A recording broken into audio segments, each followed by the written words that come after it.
Welcome to Perennial Meditations, a podcast by the Perennial Leader Project.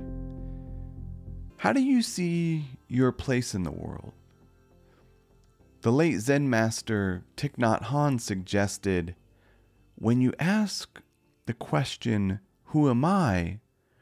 if you have enough time and concentration, you may find some surprising answers.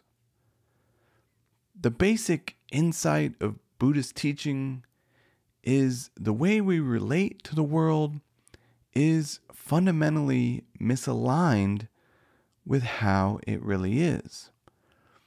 The philosopher Nic Bommarito, a previous podcast guest, writes in Seeing Clearly, the heart of Buddhism, if there is such a thing, is recalibrating how we relate to ourselves and to the world.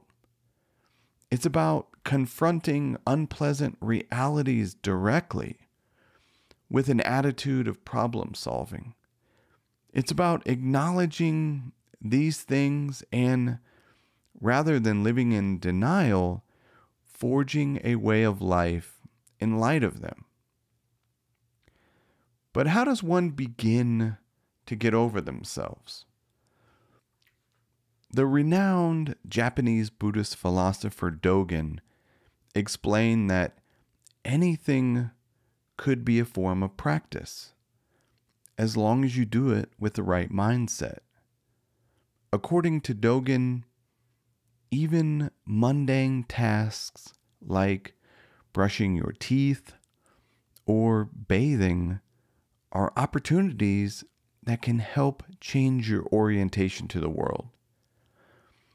Buddhist practice is not limited to sacred domains, observes Bommarito. It's everything you do in life. Dogen's insight is that practice is not something you do to reach enlightenment. It is enlightenment. Bommarito explained, practices sometimes work the same way as philosophy. They help you see something about the world that you couldn't see before.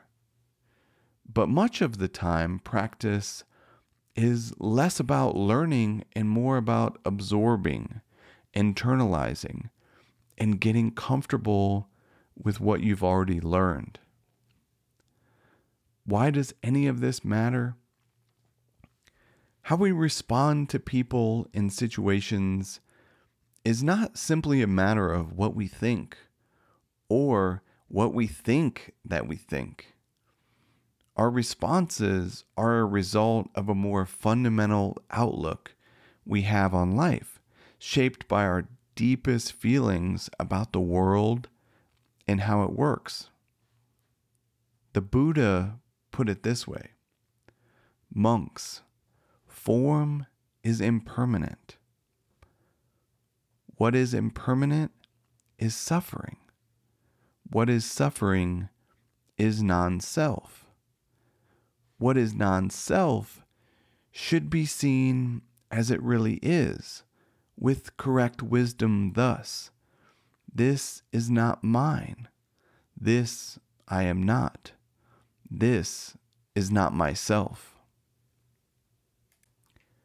Strangely, understanding on a visceral level that we are composite, relational, and impermanent can help us to live fully engaged with the world. Your existence and your various roles all depend on everything else to be what they are. You do not exist prior to relationships and enter into them. You emerge out of them in a web of mutual interdependence. Thank you for listening. I hope you found something useful. If you're interested in learning more, every Monday we share a short reflection with 3 timeless ideas to help you start your week with wisdom. You can subscribe at perennialleader.com. Until next time, be wise and be well.